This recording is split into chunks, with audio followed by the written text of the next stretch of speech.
Hello, welcome to the Big Ben Show. This week it's me, Alex Watson, and Lester's not with me today, unfortunately, but I will be, for the next hour, speaking to with Paul Reed, who's the director of the Black Cultural Archives, and I'm really, really pleased to have him in today. And so we're just going to get straight in there. Paul, welcome. Thank you for coming. Thanks for having me. Nice to see you. Before we go in talking about the cultural archives, I just thought we'd have a little look at the papers. We usually start with that first, and I wanted to know if there was anything that had jumped out at you in the papers this week. Anything that jumped out? Well, we've got a whole spread here in front of us, haven't we? Yeah, I mean, I particularly saw this one, which is unfortunately, it's Bobbi Kristina has been apparently moved to a hospice. After, in January she had this mysterious illness and she was in a coma, and she's been in a coma ever since. So apparently she's now been moved to a hospice, which doesn't really bode well, and it's just really sad. It's just a really sad story, not just because of her, but because of Whitney, and the whole kind of legacy of it just seems like a real shame. And have you got any thoughts about that? I'm not saying, have you got any thoughts about, I think the whole story? Not so much in that particular circumstance, but the whole kind of, what's happening with Whitney Houston, I think, or what happened with Whitney Houston, I think is a big deal in terms of, the aspiring for greatness, having achieved it. And then, the kind of tragedy and the circumstances that she faced, I thought was really tough. Yeah. What do you mean the tragedies? Do you mean in terms of her becoming an addictive, becoming an addict and losing the kind of, because she was such a beacon, such an icon, wasn't she? And it shows and that angelic voice and everything, Amazing without question, just superstar in every respect. Exactly. But then there's always these kind of two sides to things, isn't there? Kind of the rise and the fall, shall we say? Yeah, cautionary tale. And Bobbi Kristina was her only daughter, and it seems that they were really close. And obviously her mother's death is going to have affected her a lot. But what this article is particularly saying is that the guy that is her boyfriend, which was also a kind of stepson of Whitney Houston as well, has been arrested, or there's something about her money and wanted to get access. So it's all a bit messy, and it's kind of a shame when we have these great icons and people that we look up to, and we know they're only human at the end of the day, but it just seems that sometimes, whichever level of society you go into, the drama just seems to be all pervasive, and we can't seem to escape it. Another thing I was looking at was Greece. Greece is going to be, there's this whole thing about Greece coming out of the euro. So Greece's economy has been in trouble for the last few years, and there's all this stuff going on in the EU about Greece potentially not meeting the right conditions in order to be able to remain a part of the euro. And I think what they've offered now is to say we'll take some money from OAPs and business, and what the EU has said is that they don't really like this idea. They want them to make kind of austerity cuts, I suppose, in a similar way that's been happening in this country. And so there's a kind of standoff, and it doesn't really bode well. I think some people think that definitely there's going to be a kind of splitting of the euro, and that, what's been levelled against Greece is that the reason why their economy is so bad is because people weren't paying their taxes properly. So there's a whole load of issues in there. But what do you feel about, don't know how much you know about the subject, but what do you feel about Greece pulling out of the euro? How do you think it might affect the Eurozone and the euro in general, and how do you think it may affect us here in Britain, if at all? I'm not sure about the questions that you're asking, to be honest, because I think we need to look at it from a slightly different perspective. I'm interested in how Greece has been kind of left in this way to kind of, and this issue be dragged on for such a long time. Quite seriously, you have debts to pay. We all have debts to pay. The country has debts to pay. So Europe is treating Greece in a very interesting way, and I think one of the reasons for that is that, if we look at the history of Greece, we can talk about kind of classical Greek civilization and ancient Rome and ancient Greece. And how important all of this is, And I wonder to the extent to which we would treat African and Caribbean countries with the same level of tolerance. And I think clearly, obviously this is the United Nations we're talking about, so, who's in Europe and who's part of the Euro. But I think just comparing and contrasting how Greece is treated in comparison to how some African Caribbean countries are treated is interesting. Because they've been given quite a lot of different chances, I suppose, Absolutely. if you were looking at it in that respect. Absolutely, and maybe we need to maybe ask ourselves, why is that? Why is this kind of special treatment happening for Greece? Yeah, because actually, as you speak about it, the parallels with the Caribbean, for example, who many of us, so for example, a country like Jamaica got freedom, I think, in quote unquote 61? It's in the 60s, yeah. Yeah, and since then they've had a lot of debt with the World Bank and that kind of thing, crippling those economies. Absolutely. A lot of them in the Caribbean. Absolutely. And you're right. It is interesting to kind of look at the dual way that these different countries are dealt with, but from the UK press, if we can put any story in it. With regards to Greece, it is seeming like Greece is being treated like a kind of naughty stepchild, and that they need to come in line. So yeah, I think if it was a Caribbean or African country, it'd probably be a lot worse. Absolutely. But they're still being kind of given a little bit of a kick in terms of how a lot of the European countries normally kind of come together in some of these things. It'd be interesting to watch where it goes, whether or not there's a kind of a wiping of debt. Which gives Greece a whole new chance and opportunities of what the sanctions are, and just the comparing and contrasting will be interesting. I think all things are possible. True. All things are possible. I'm just interested in what precedent it sets. Yes, and perhaps, as you say, that's probably a big part of the reason for this kind of standoff. So it may be a thing like Christine Lagarde and Angela Merkel think we could wipe this debt off and just have a reset, but how would it look to all of these other countries, and how would that bode for the actual financial structures and system? So it is very interesting, and it's kind of interesting to see, what happens. There's been a lot of grandstanding about that. Yeah, there again, IMF showdown in Greece. There was one more thing I picked up on. The Dutch police are threatening to disrupt the open stages of the Tour de France in their country as part of industrial action for better pay. Union said officers would block the routes of the race's second stage on the 5th of July as it crosses the Erasmus Bridge in Rotterdam. And the reason why I picked up on that was obviously the Tour de France is a big, sporting event. And in this country, protests or, unions and all that kind of thing has seemed to become a really dirty word, especially in the past 5-10 years. And a lot of public don't really get behind people that want to go on strike, whether they're from the fire brigade or the ambulance service. So obviously this is Holland, not France, but it is a part of the Tour de France, and the French are well known for kind of striking a lot. But what do you think about the Dutch police threatening the Dutch police threatening this stage of the Tour de France, and what do you think about the movement of trade unionism in general? And that's a big question. It's a massive question. I mean, I think trade unionism has gone through quite a lot of changes over the years, and certainly through the Thatcher period, we saw a kind of massive transition there, where powers and rights have been addressed. So it is interesting to see how organisations, groups find its new voice within that new context. Yeah. So that's just interesting. I mean, what's happened in particular in relation to the Tour de France and so on? I mean, I don't know. I mean, I need to get a bit of a closer view of what's going on there. Yeah. But just the whole idea of collective action. Yes. I think that, particularly if we're talking about, struggle and working class struggle and activism, I think there's a lot in that's worth looking at, because people are fighting for something. True. And fighting for something in relation to something else.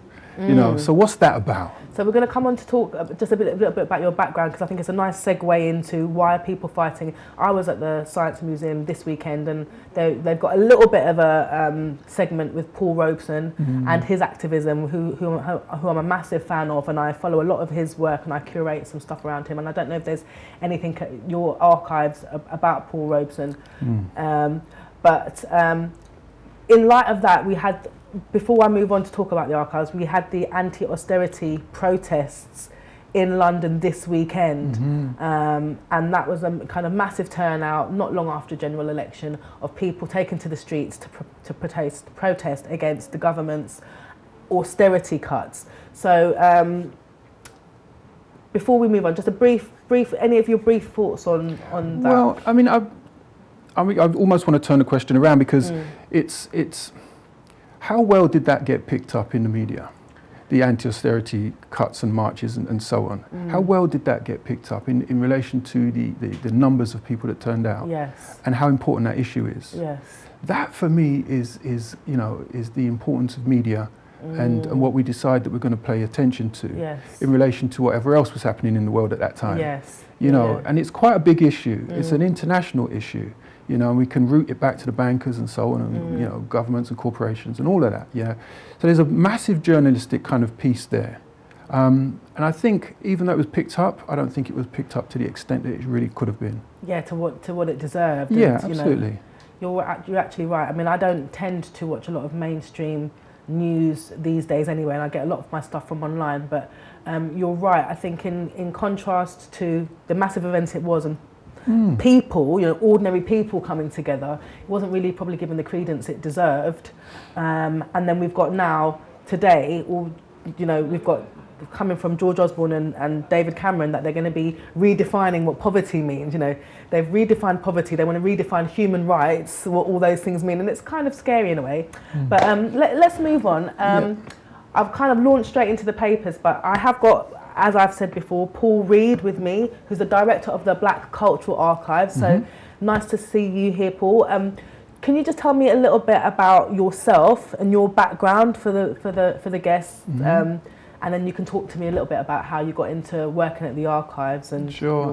Well, you've introduced me. My name's Paul Reed. Yes. I'm the director of the Black Cultural Archives. Many people in the community refer to me as Pablo. Yes. So that's the nickname, right. And Brother Pablo is something that I'm very used to being called on the streets. Right. So that's interesting. How how kind of you got both kind of names being referred to at different points in time. Does that make you feel that, you know, when you're Paul, you're director, you've got one kind of hat on, so to speak, and then when you're Pablo, it's kind of touch one. It's all true. It's all like relaxed, right? Yeah. I mean, because it's a community organisation, these kind of two roles kind of merge into one, really. You know, because I'm the director of an organisation, so you know you can't be kind of coming onto shows like this and being introduced as Brother Pablo. Actually, you can, right? Because it's coming from a community. Yes. You know. So where does the Brother Pablo thing come from? I know a little birds told me that you used to do music back in the day. I don't know how, to the extent that you used to do that. Is it from there? Is it? Well, I certainly sing in the bath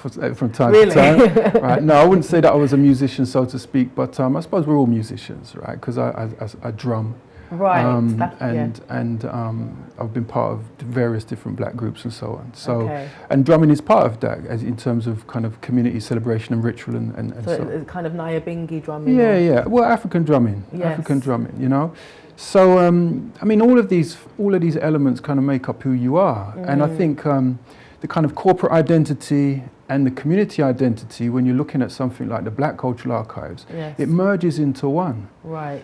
And which so is nice, really, isn't it? It means you can be authentic. It means that you don't have to separate one persona from another. Well, it means you can respond to both. Yes. And you know, I suppose when you think about how people have got, you know, names with many names within their name. And it's not disrespectful to refer to one aspect of their name or another, or the nickname, you know. So my thing is so long as it's not disrespectful, then I normally respond. Right, okay. So, you know, as long as someone doesn't call you, you know, bruv or anything like that. Oh, bruv's good. Bruv's good. It's all good. Okay. It's just about the context. Yeah. Okay, that's really nice. So in terms of your work at the archives, how long have you been director, and how long have you been working there in totality? I became the director of the Black Cultural Archives in October 2006. Right. I was seconded from the London Borough of Lambeth. What were you doing in Lambeth before that? Many things. I was the town centre manager for Brixton at one point in time, so I was involved in the consultation processes for the redevelopment of Windrush Square. Right. And working with residents and businesses to improve the local community, the local area. Yes. So that was happening. And the building that we're currently in, called Raleigh Hall, that was his original kind of name. Raleigh Hall was within that kind of footprint, within that commercial footprint. It was a building, a neglected, derelict building. Right. And so the community kind of, you know, pushed for something serious to happen to it that will commemorate and recognise the contributions of African and Caribbean people in Britain as a national organisation. And so we campaigned for that, and it transpired that I then moved to Black Cultural Archives with the view to raising the funds to regenerate that building and to open what we have now, which is the first national Black Heritage Centre in the country. Excellent. I'm going to come on to you about the securing the funding for that. But if you want to call in, the number is 0208 808 0693. And if you'd like to speak to Paul or ask him any questions about the work at the Black Cultural Archives, that would be really, really great. So your job was basically then to secure the funding for this old building and transform it to it's a beautiful space now. It's absolutely gorgeous. So how was that process? What did you have to do? The story was it? The story is incredible because we're talking about an organisation that was established in 1981. Right. You know, I mean, we know what was happening in the country in 1981 and so on. Yeah. So quite big important times. Yeah. You know, massive race relations issues and so on happening in London and England, the UK. And so at that point we had parents and activists and teachers that come together and championed by somebody called Len Garrison. Yes.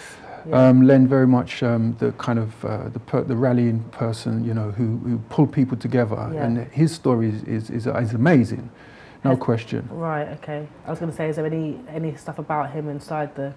Len is the first bronze bust that we've had installed within the building. Excellent. Len wrote a wonderful poem called "Where Are All Our Monuments?" Right. And it's a bit of a tearjerker, this one, because you know, Len became the first monument installed at the Black Cultural Archives after his passing. Right. So he didn't quite get to see where we've got now. Yeah. But he done, and others, together with parents and activists, done the groundwork way before I was involved. Right.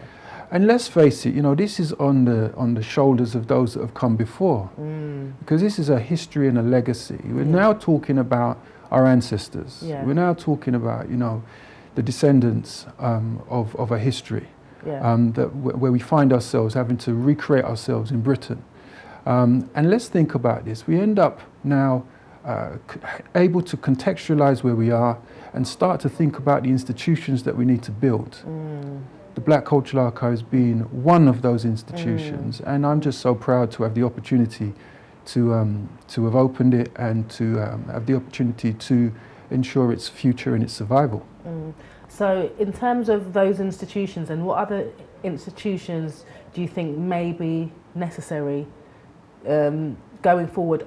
We're at a kind of, I'll ask you that question first and I'll come back to my other question. I think across all public life, there is a need for, whether we call it Black perspective, African-centered perspective, there will always be, as far as I'm concerned, certainly within my lifetime, our lifetime, and I would imagine going way forward, given where we are and the nature of the society and the world that we live in, there's always going to be a need for us to build our own institutions. Now, that's not to say that we shouldn't work in partnership with others, and that's not to say that we shouldn't work in other organisations and build those organisations. Not at all.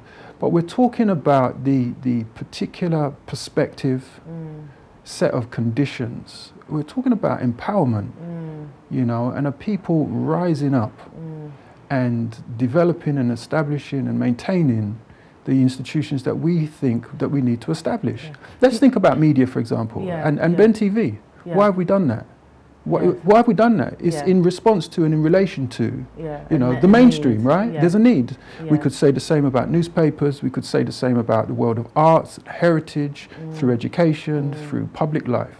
There's always a need for us to say, hang on a second, until we get equalities right, until we get race relations right, we will have a need. And not even just that, because I suppose loads of other communities, whether it's the Jewish communities, the Asian communities, you know, they have their own media outlets, their own papers, and it doesn't, there's no issue with that, you know, there's no kind of issue with that. So from our perspective, it shouldn't really be an issue. It shouldn't be. It shouldn't be. It should be a natural cause of events, that we get to a point where we say we have choices. Yeah. We have choices whether we want to, operate and move within the corporate world, you know, and all the other kind of sectors, or whether we wish to stay within our own community and build our own institutions. Why not?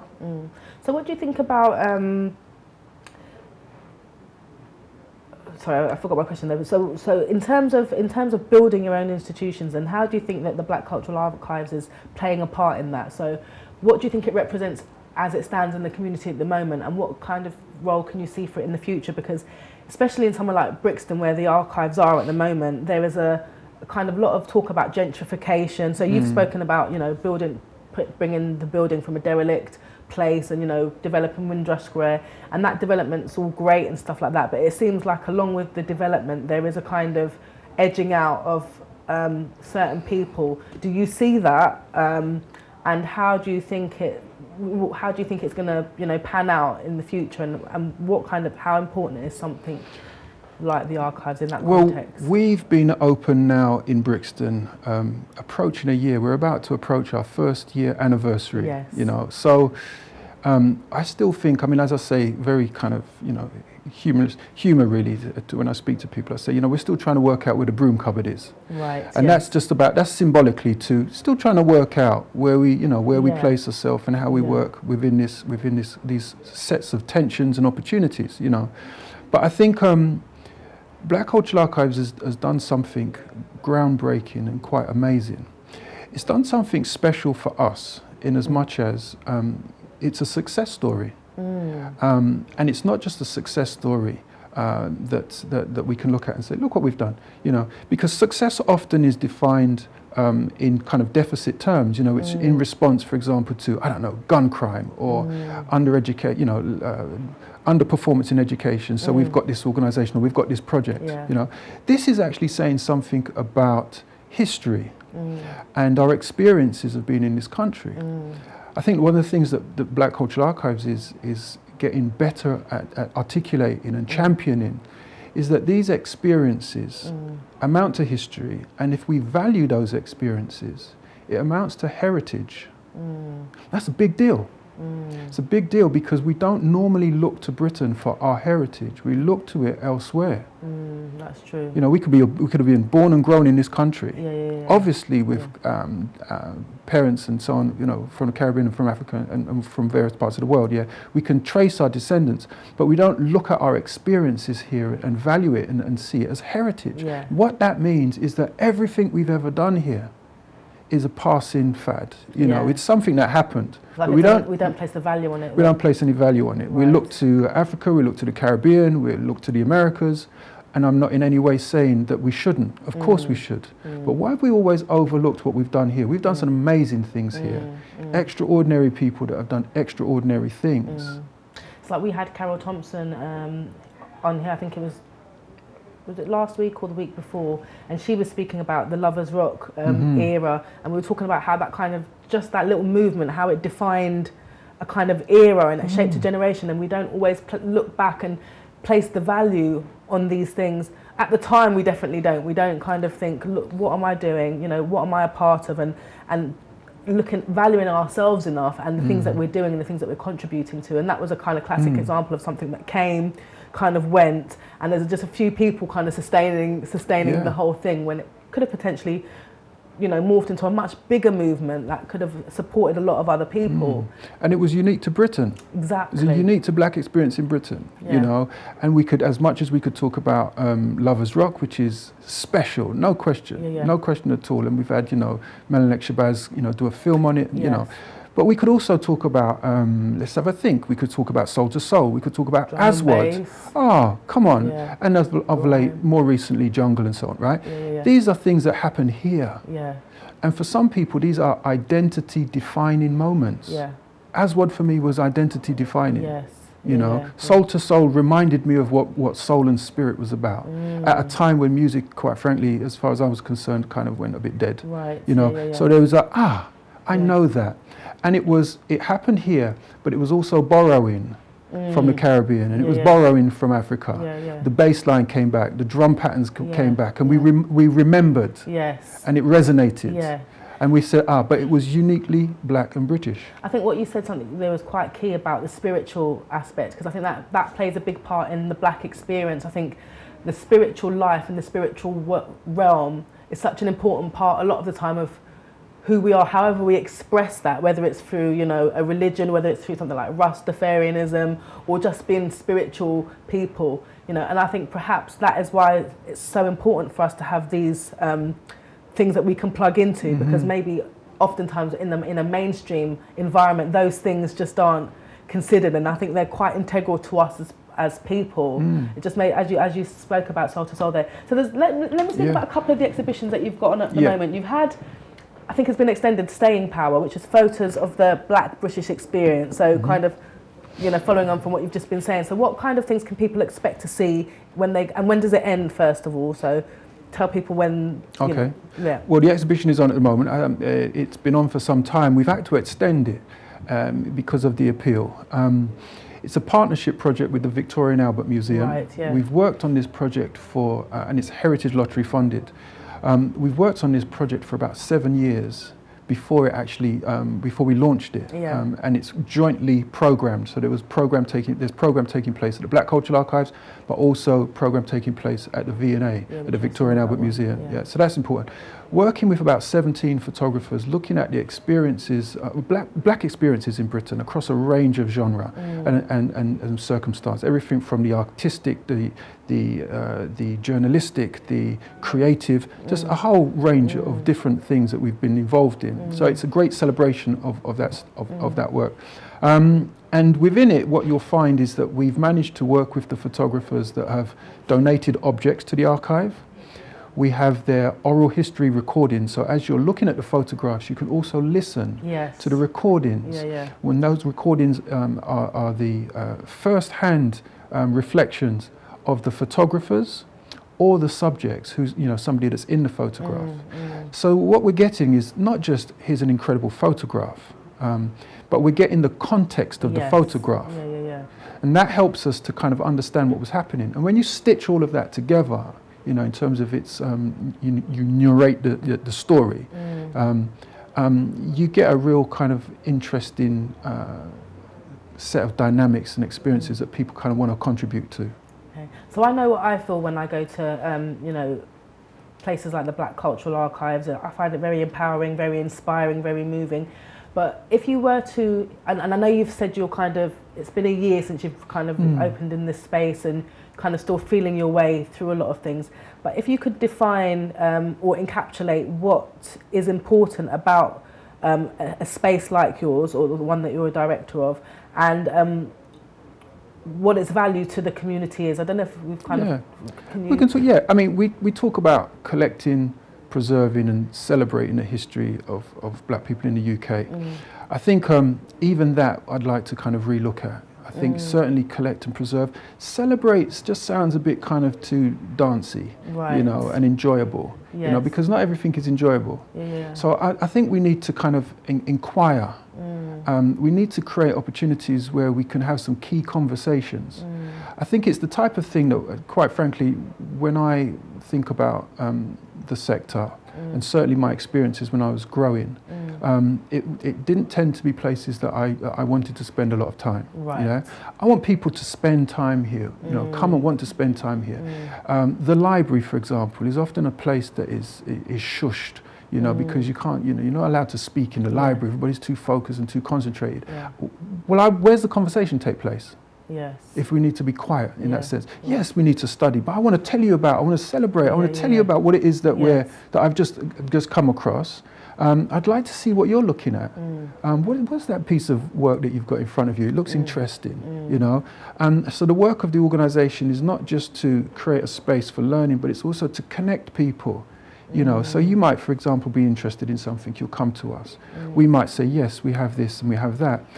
But this sector is diverse, and the people that are in it that have been doing incredible work are all over the country. So we want to join people up. We don't want to monopolise black history. We want to do quite the reverse. Kind of free it. We want to be a catalyst. If we are going to talk about our role, I suppose in some way we'd like to be the first stop shop, but certainly not the last. We want to be able to say, look, Manchester, Leeds, Birmingham, you know, Wolverhampton. There's incredible work, Wales, incredible work taking place here.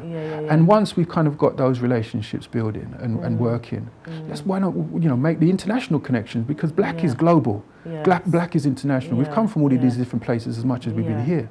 So in other words, what's its role? Its role is to really stimulate all of that, you know, cause some trouble, get us all thinking, get us all learning, and maybe looking at things slightly differently. Okay, we're going to go for a break now, and then we'll come back and continue our discussion with Paul Reed, Director of the Black Cultural Archive. So we'll see you after the break.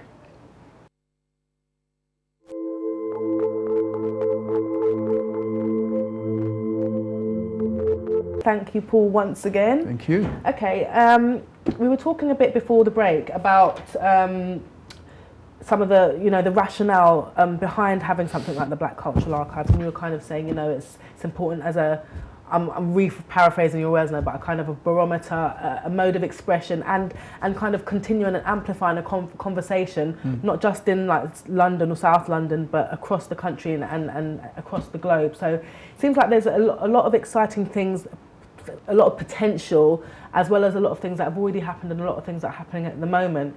So last week, for example, I understand that you had an event, a poetry event, and a kind of music event. Can you just tell us a little bit about that? Oh, you won't be able to shut me up if I start really, on this go one. On. Yeah, So no, this is don't great. make me too jealous, because I was supposed to go. I know you're supposed to be there. So was everybody else that's supposed to. Okay, so we had Shabaka, a Mobile award-winning saxophonist. He plays the clarinet. He's also a composer, and we introduced a concept called Artist in the Archive. Right. And the idea being, and it's born from the kind of rites of passage kind of processes, is that we take the artist and we put him in the archive, lock the door, and he's left, or she's left, to open any boxes and to delve in and immerse themselves in this material that we have. The idea being is that when you come out of the archive, that you pick up your instrument or whatever it is that you do, and you express it through your instrument, right? Excellent. That could be your voice, or it could be, in this case, the saxophone.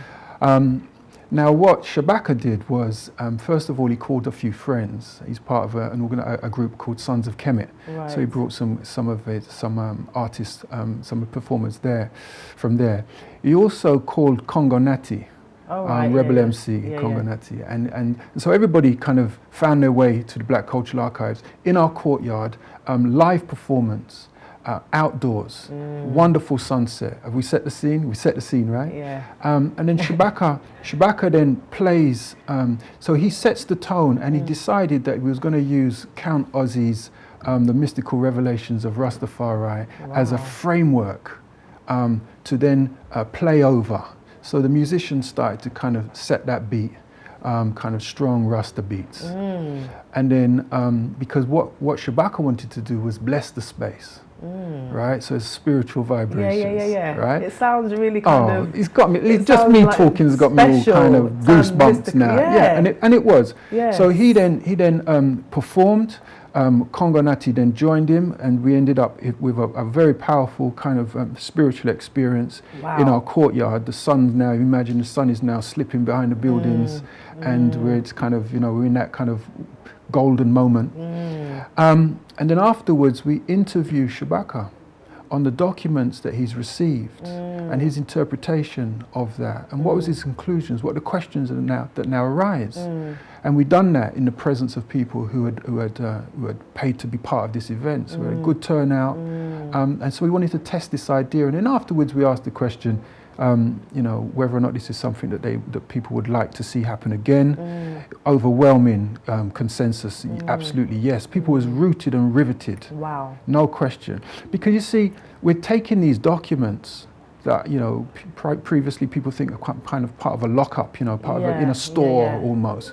And we're now breathing life into it, like literally. Yeah, exactly. Kind of taking away from the kind of document it's still a document, obviously, but just kind of like you said, giving it a new perspective, Yeah. new life, bringing it into Yeah. the open, bringing it Yeah. in as part of the performance, Yeah. which means making it culturally relevant Yeah. and present. Yeah. And so it's a historic thing, but it's also a present, living, breathing. It sounds special. really, really It was really awesome. special. I know you're trying to It was make me special. jealous, and No, it's I'm definitely working. trying to make you jealous. But it was also special. It's like I definitely have to get along to the next one, because that sounds like, it sounds really kind of spiritual. It sounds like if you were there, you kind of really got a dose of something. Yeah, Do you know what I mean? That's what it sounds like. Yeah, and I hope other people would say the same. I mean, now what we'd like to do is we've got to evaluate it, because it was a pilot, Right. and to see how we develop it from there. So how will that? Did you get feedback forms, or is it a case of kind of everybody that was involved kind of doing a review? Yeah, well, the good thing is lots of people bought tickets online and have given us, email addresses and so on. We've got an extensive email database now, so we can speak to people, send out forms, and get feedback. Plus the working group and the staff and all the volunteers, they're giving feedback as well. Shabaka, Congo, the team, will all give us what it was like for them, and maybe, and I think more importantly, how can we improve upon what we've started? Because I think we've found something quite special. Yeah, it did seem, the whole thing seemed really kind of magical, and as you're explaining it, I'm kicking myself. But I think what's also interesting is the fact that you can kind of do stuff like this. It's like, it's a space, it's an exhibition space, yes, it's a gallery space, but let's bring the community in. Do you know what I mean? As well, We've got to break the mold. As well as sharing, We've got to break the mold. Archives are often seen as places for serious researchers. Because you don't think of going down to the archives at Kew and kind of having a jam session, but why not? Well, you probably find that they do their thing, Yeah, but what I'm saying is that the idea of the archive, it's interesting. Locally, I was speaking to a brother, and he was saying, I call him, brother from Road, right? Let's call him brother from Road. And I was saying to him, when you're coming over to the archive, he goes, oh, do you know what we call that place? I go, what do you call that place? Because it's the word archive is, it's like, it's not in our common language, right? Right. He said, we call it the Black Cultural Art Place. Oh, cool. The Black Cultural Art Place. Oh. I said, but it's Black Cultural Archives. Yeah, don't watch that. Yeah. It's our place. I like that. That is really, so really cool. I'm not sure if Monique, our marketing manager, has heard that one yet, but she might well grab that one and see what like she can that, do with it. And that's really, that's probably for you as a director, it's a really positive thing to hear, because it means that some great feedback. it means that people take ownership of the space, people are proud of the space, and people feel part of it. It represents them, and I think that's what you want for from how you've spoken about everything and about your work there. So carrying on from that, then, what kind of, you mentioned to me before we went on air that there's some of these things that didn't say keep you awake, but some of the things that you kind of spend your time thinking about in terms of how you move forward, how you take the whole process forward. So what is it like? What's a week like for you in practical terms? And then also, how does your thought processes work in terms of where do we take this? What does being a director involve? I'm sure it's not the minutiae of, Well, this for me is not a job. Right. It's never been a job. So if you didn't feel really annoyed before, you're going to feel even more annoyed now when you start. It's not a job. I give thanks for the opportunity to try, but it's not a job. It's something that that means so much to me, and it means so much to so many people. Yes. To be able to work with ideas around history and heritage, and to be in a position where you can actually bring your own creativity to that, and be working with others to create. What does that look like? If we had the power to create our own museum, what would that look like? If we had the power to create an archive, what would the methodology be that kind of frames it? If we're going to do an exhibition, what makes it different to any other exhibition? The black thing. What difference does it make? What is that black thing? Why is it not just another archive that just does black stuff? So, do you know what I mean? It's like, I have sleepless nights. I mean, I think about these things. Yes, I must admit, 5 o'clock in the morning, the eyes open. Yeah, that's true. You process these big, what's the intrinsic value of 57 cubic meters of archive that people have donated to the archive? Are those the kind of esoteric questions that you kind of think of? Do you kind of sit there thinking, right, we've got this space, we've got this, remit, I've got this stewardship? Or do you sit there thinking, right, okay, what ideas are on the table?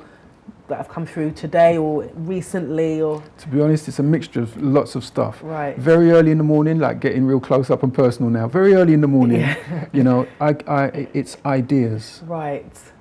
And that all happens possibly before I get to work. Right. Do you So kind of write stuff down? Do you kind of go? Ooh. I've learnt to write stuff down because I Right. believe that, getting deep now, I believe that at those moments that you may well be thinking differently, or maybe listening as opposed to your own processes. You know, you're in a space where you're just coming out of sleep. That's true. Right. Kind of So lucid, the kind of things that come to you at that time, I think may well be spiritual.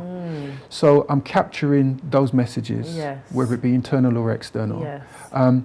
When you get to work, then it gets very practical. So, you know, even before you get to work, you're answering emails, you know, and then there's the job of, in my case, it's the managing of the team, it's the sustaining of the organisation, massive amount of work around fundraising. My gosh, you know, the drafting of proposals, the presenting of proposals, you know. So who do you have to do you have to liaise with a government department in specifically like culture and heritage? Well, there is the Department for Culture, Media and Sport. Right. And we want to have a conversation with them. Basically, it's a conversation about history, and it's a conversation about British history. And my job is, I suppose this is the spirit of activism now. We've got to move black history from the periphery of mainstream British society and mainstream it. Now, this is really interesting because here now we're talking about the activists interested in mainstreaming. My gosh, that don't even sound right as I say it. But part of the job is to change our view of how we see British history. Yeah. At the moment, if we was to talk about British history, kings and queens, Queen Victoria, King Henry VIII, 1066, police, you know, helmets and telephone boxes, right? Yeah. Where are we in all of that? When we think about history, I think BCA would be very, very pleased if our images, if the images that come to mind started to look more like us. I mean, I think that's a really interesting point. I mean, we had, I think it was about 2 years ago now, the movement to get Mary Seacole included on the curriculum, and it was like they were going to take her out, and then there's a kind of whole online social media protest kind of thing. So it's, whenever I hear people say kind of something similar to what you've said, which is, you know, we need to bring, you're saying an activism, what was seen as an activism, kind of bring it from the margins into the mainstream. But don't you think that there's a kind of going to be a kickback from that? Because don't you think that we've always been trying to have this discourse and this dialogue to say, you know, what we've done is important, our contribution is important, and it should be included. And I think having somewhere like, you know, the revived archives is brilliant, but that kind of redressing of history, which I think definitely should happen, but how hopeful are you that it could happen? Because it's a change of mindset for a lot of people. I don't think it's one or the other. I don't think, you know, we do kind of grassroots community struggle or we kind of go for mainstream. Right. They both have to take place. You know, we've got to set up our Saturday schools, we've got to have our projects, we've got to do all kinds of stuff. Yes. But one of the things that we have to take on is our understanding of British history. We have to. Yeah. You know, for most people, the idea of black people in Britain is something that goes back to the late 1940s, early 50s, the arrival of the Windrush and so on and so forth. Yes, yeah. And that's for people who consider themselves aware. Yes, yes. You know, there's another level of people that are much more aware. Exactly. Right, yeah. but there are some people that think that that's when the history started, at the, you know, post-Second World War, the arrival of black people in Britain. They have no idea that this history goes back to the beginnings of this space as far as recorded history is concerned. Exactly, and that's such a sad thing when it comes down to a lot of black people and how we've kind of been miseducated, because by very virtue of the fact that we're all here on this planet, we must all have come from somewhere, right? So this history that's kind of not known by majority of the people that don't really understand their real place or a real sense of themselves within the context of the communities that they live in or the countries that they live in. And I think it's one of the major things that we need to address. So if we can kind of be coming together to continue that discourse and to like you said, I think there was definitely a movement where you had more Saturday schools, you had more cultural awareness, and what seems to have happened is that in becoming a quote unquote colourblind society where it's not supposed to matter, what's happened is a lot of that has just been swept away, and the dialogue no longer even happens in many places. And I think you're right. I think it has to start from not just young people, but I think it has to happen quite quickly. As well. I entirely agree, and I don't think that we can disconnect this conversation from real major issues that we face in society. Yeah. So we can now talk about mental health. Yes. We can now talk about, gun crime. We can talk about underachievement in education, and all the different kind of representation. History and how we see ourselves is part of the formula. Yeah. We could well be talking about health now, and mental health. Yeah. Imagine we have people walking about dressed in I don't know, whether it be suits and ties, going off into the corporate world and doing great things, or on road doing whatever people do on road, right? And everything in between. The vast majority of which have no sense of the history of black people in Britain. How is that? So what are the prevailing values then?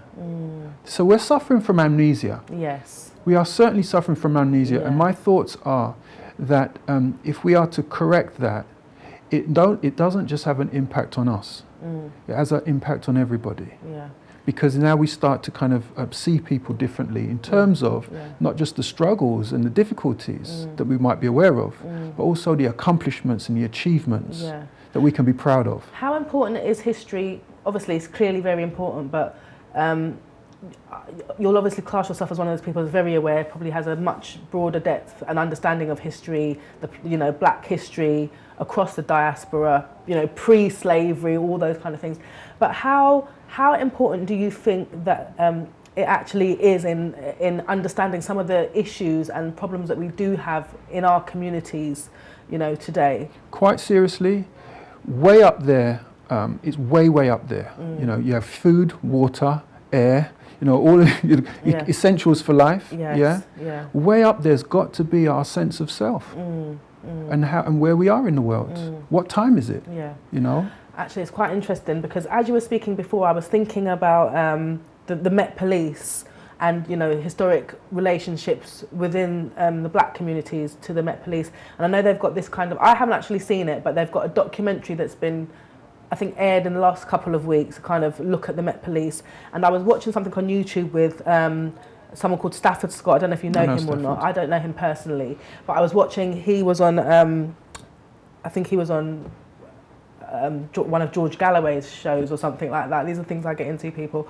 And he was talking about the sanitized version of this program that's been put out on the BBC, which is kind of showing one side of the police, but really not showing the side of it that a lot of people in black communities experience, how they experience the police. And it's kind of not a whitewash, but it's just very much of a PR kind of exercise. And as you were speaking earlier about the importance of the historical legacy, I'm thinking about even just that strand of legacy in terms of what we spoke about at the beginning, things like the Brixton riots, things where the archives came from, that history of discontent and kind of not totally being accepted into mainstream society. So there's a kind of lot of things going around in my head as I say that, but I suppose my question is, what have you got in the archives at the moment with regards to relations with the police? What do you think about, I don't know if you've seen it, this show that has come out on the BBC, and the kind of response that Stafford Scott had to it, which was, it's just not reflective of, our experience, and if you're going to have the dialogue, we should be included in that dialogue, and we shouldn't be just kind of signed off as, because basically what they said is they called him in, but they definitely didn't want him to be part of this program. Yeah. I have a lot of respect for Stafford, full stop. Because it roots back to what happened in Tottenham. Yes. And all of the injustices. Yes. And the way in which all of that was handled. So that I've got a lot of time for Stafford in that respect, and saw him recently actually at a conference that we had. In terms of what we have in the archive around that, it's rich. Right. It's rich in this content and this Right. discourse. Yeah. A friend of mine went into the archive, young man went into the archive and spent time in it. And when he came out, he was our assistant archivist at the time actually. When he came out, I asked him, you know, what is it? What do we got there? And he said, it's an activist's archive. Wow. That's what it is. Right. Because you've got to remember, right, what's happened is that people have gifted to the Black Cultural Archives. Before we had our policies and so on, people would give to the BCA. But what are we giving? When you kind of have a look at it in totality, what is it that we think is important that we wish to give to the BCA around Black presence? When we look at it, it's incredible contributions around activism.